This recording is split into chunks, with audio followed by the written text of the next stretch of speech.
everyone, for another episode of Nittany Game Week Overtime, as we get a chance to talk a little bit more about last week's game, what's coming up with this week's opponent, and then we're going to look a little bit beyond this week coming up, as the Buckeyes and Nittany Lions seem to be on a collision course, especially with both of them getting past ranked opponents. I'm Todd Sadowski. We got Jay Paterno and Tom Bradley along with us to talk about offense and defense and the whiteout. Let's talk about it all, because besides the weather, that was about as perfect a home game as you could expect. It's a shutout for the defense. It's 30-plus points for the offense guys, and it's just a fun night overall when you get a whiteout atmosphere.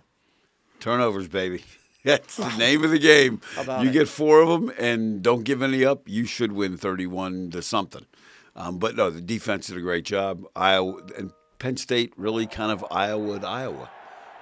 Played good defense, kept control of the ball, 97 plays of offense. I mean, it was Iowa's offense probably should have practiced Sunday, because they didn't work much on Saturday. They did not work. And there's nothing better when your team's controlling the football on defense. You're just standing there. You're ahead. They're controlling the football, and you're just going, okay, go right ahead. Keep going. It's yawn. Okay. Over 45 minutes time of possession for the offense. Haven't seen that very often. It was interesting. Someone with the media asked Curtis Jacobs this week, well, did you kind of want to get back out there and play? And he's like, no, we're fine with that. I mean, that's the formula. 3 and out, go sit down and watch the offense do their thing, and they certainly did. And Jay, so look, you have to find something that went a little bit wrong, or not wrong, but you just didn't see. So you didn't see explosive plays again, right, in the run game. But how can you argue with 10-plus play drives that eat up the clock like that and result in touchdowns in the red zone? Drew Aller with 4 scores of 10 yards or less, throwing in tight windows with a lot of zip. That's something you want to see out of a young QB. That's critical. Now they're going to see better coverage down the road. They're going to see teams that come up and play him man-to-man. That'll make those throws a little tougher. But he did a nice job reading the zones, because Iowa was a zone team by and large. Did a nice job taking what they're giving them, and that's the key to it. And you know, Ohio State's going through it with their fan base saying, well, where are the big plays and the big numbers of offense? Penn State's fans. Everybody, college football is nothing if not copycats. Everybody looked at Michigan last year and the last 2 years and said they've won the Big Ten. I think everybody's moving towards let's keep our defense fresh, let's hold on, let's control the ball, let's make this a tough guy game. And Penn State's doing that right now. You know, the other thing I see happening now, especially against Penn State, is people are packing the box. They're going, they're not going to give you the big runs. They're going to, you're going to have to get those through the air, and until they can do that, they're going to see that box is going to be very crowded in there. Once they start throwing that ball better, then they'll spread out, and you allow yourself to get some big plays in the run game. Sure, everybody has said we're going to stop Singleton and Allen and see if Aller could beat us, and so far he's beaten them pretty soundly and made great decisions as far as protecting the football and not having a turnover. They're number one, as we talked about. He hasn't thrown an interception yet. Turnover differential. And the nice job they're doing is they're giving him low-risk passes. You're not seeing a lot of stuff over the middle. You're not seeing those deep inside crossers, which is where balls get batted. And they're taking, that's what Iowa gave them. Iowa gave them the out all day. They just kept hitting it, getting 8 yards and 7 yards, and they held on the ball. So they're doing a good job of keeping him away from things that can get him into danger. But there are going to be some teams now in week 5 and 6 and down the road that are going to try and take those things away. All right, so we hit week 5 for the opponent, and they're going to Evanston, Illinois to face Northwestern. Tom, this is a team that can sling it all over the yard, and they're probably going to try and throw the ball. They came back against Minnesota. As a defense coming off a shutout like this, you're going to be prepared pass coverage-wise. They picked off a lot of passes against Illinois, so they're certainly capable. What do you do as a defensive team? I looked at the weather report. It's going to be a nice day. But I remember going up there, I'd always like, when they could really throw it, I'd be going, I thought this was the Windy City. Like, where's the wind? Come on, wind, But I think they're going to sling it. That's going to be their way they'll attack Penn State. They're not going to try to run the ball against Penn State. Is that going to work? I mean, they've got the corner coverage. They've got, great linebackers that can fall back in coverage. What have you seen from Penn State's pass defense so far? Well, I like Penn State's pass defense. I think their secondary is playing really well. It's an experienced secondary. They know exactly what they're doing. They've been able to create some turnovers there, too. And they'll be tested a little bit this week because Northwestern will throw the ball. They don't have a lot of time to throw, though, with that defensive line coming at with Chop Robinson and the guys. They were able – you get an extra half second or second from the secondary, that allows the D-line to come pin their ears. So how quickly will Northwestern try and get the ball out? I think it's going to come down to how they match up on the inside. I think Northwestern does some things where they're doing some switch routes and getting their receivers in the middle of the field. They'll attack all areas of the field, which some of the teams they played have not done.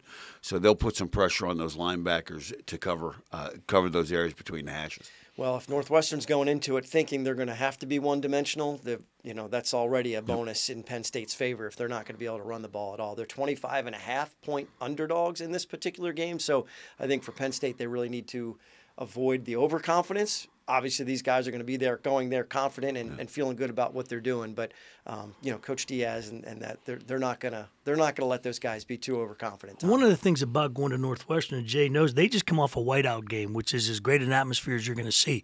Northwestern will not be that kind of atmosphere at all. If they get 40 there, it's probably a good day. Yeah. So it's not going to be that same atmosphere. You've got to get yourself, when you play Northwestern, you got to get yourself ready to go because there's not going to be a lot of crowd with that noon kickoff. 11 a.m. out there. Yeah. All right, so let's move forward to the collision course with the Buckeyes. Ohio State took care of business at Notre Dame, which is no easy task.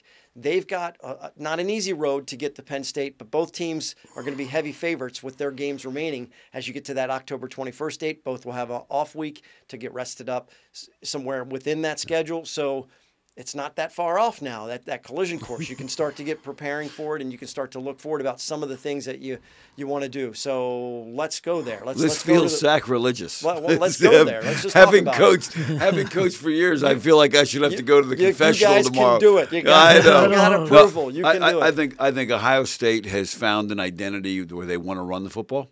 They want to play really good defense. Sounds very familiar. I think you're looking at two teams that are it's kind of a throwback, and I think Michigan has dominated this league the last 2 years. I think everybody is trying.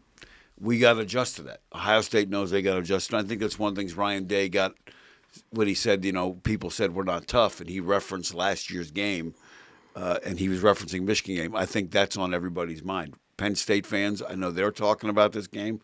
Announcers, when it got to be 24-0, the two CBS announcers start talking about, well, how does Penn State match up against Ohio State? Well, how about you just let us enjoy the game? Would you just shut up? Go to Columbus. Low-scoring game. It's going to be it's going to be just a mean, nasty football game, I think. And then I look for the team that turns it over, loses the game. Yeah. Well, and field goal kickers. Yeah, that's what I was just going to say. The special teams all of a sudden starts to come into it, and I think it's been interesting. One of the topics at the end of the Iowa game was the evolution of Coach Yursich. That's one of the things that popped up in my mind immediately is, wow, what a difference this is than 2 years ago when he came in and was slinging it all over, quick, rapid-fire play calling and making the adjustments to the opponent, right? Iowa's a unique team you have to take a unique approach. Ohio State's going to be very similar for Coach Franklin in the sense that it may be a field possession type of game, position type of game where you have to make a decision to punt. Where typically, I'd really love to go for it here, but maybe we have a three-point lead or whatever that may be. So I think it's going to be a fascinating game. I cannot let my superstitions get in the way because nothing good ever happened to me in the end zone of the flagpole.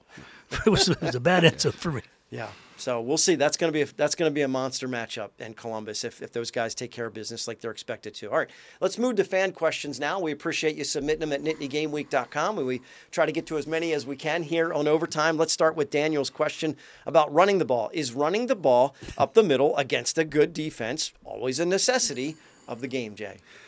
Well, you got to keep people honest. You can't just come out and run outside all day and throw it every down. So, sometimes those runs up the middle, you split them. And, if you get 4 yards on 1st and 10, 2nd and 6 is a win. And that's what I think our fans got to get their heads around because some of those up the middle runs, they didn't go for 80. They went for 2nd and 6. If you're 2nd and 6 all day and get to 3rd and 2, you're probably going to have a really good day if you stay on schedule. And psychologically, when you're pounding them up the middle, it's disheartening to the defense. Yeah, you have to show at least some because honesty. Any sport, you want to be good up the middle. Take baseball, you want to be good up the middle. Basketball, good in the middle. No different in football. And if you can run it up the middle, it can create a long day. Yeah, no doubt. And even if it isn't successful, you have to at least soften physically. Them up you bound right? them a little bit. Sure. You got to show it that you can do it, and you can commit to it a little bit, and it opens up the other things if you can't do that. All right, Tom, let's go to you with this one. This one is from Matt. Penn State's pass rush is really good. What things might other teams do to take that away? How do you stop a really good pass rush? Here's what they're going to do. You'll get into some wide protection. They'll keep the tight end in. Then you'll kick the backs. The backs will help. They'll run some chip protection on that. They'll throw a lot of 3-steps, get the ball out there quickly. They're not going to hold the football. But I think you're going to see a lot of max protection against that to stop that pass rush. And screens and draws.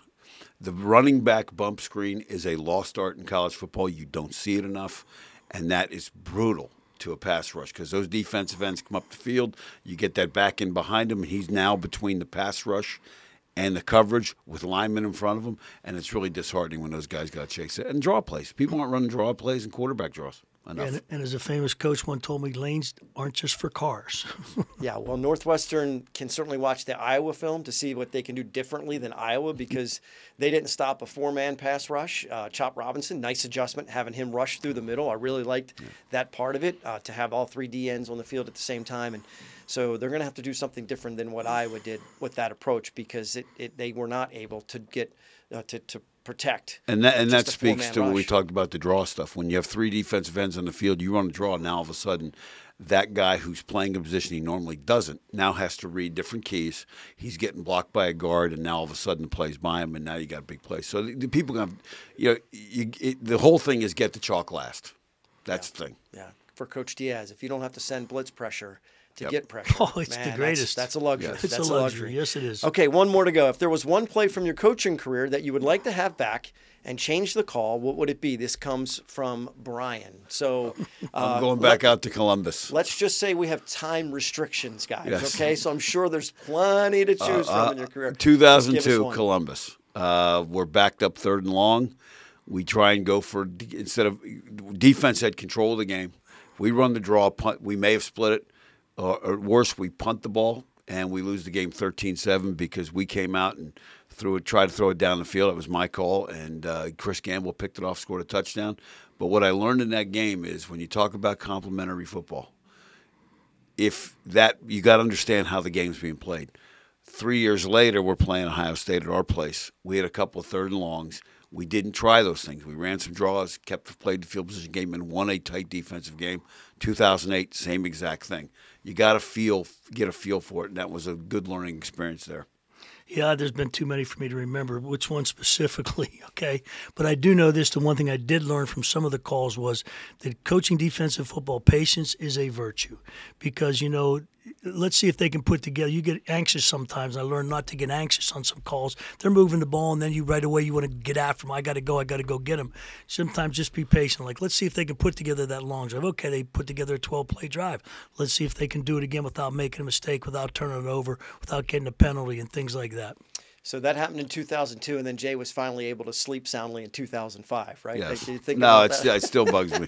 See, you can tell it still bugs to this day. Because we really had a really good offensive football team and just should have been patient that day. But anyway. That's the nature of the job. It sticks with you for a little bit. So, and hopefully we stick with you for a little bit here as you watch us on Overtime and Nittany Game Week. We're in week number 6. We're having a great time with it. Tom Bradley, Jay Paterno, Todd Sadowski. Appreciate you tuning in to some bonus content at NittanyGameWeek.com with the show. Make sure you check out everything and consume what we're up to. Impact interview this week is Molly McGrath, ESPN sideline reporter. So make sure you watch that full interview on the website. Thanks for joining us.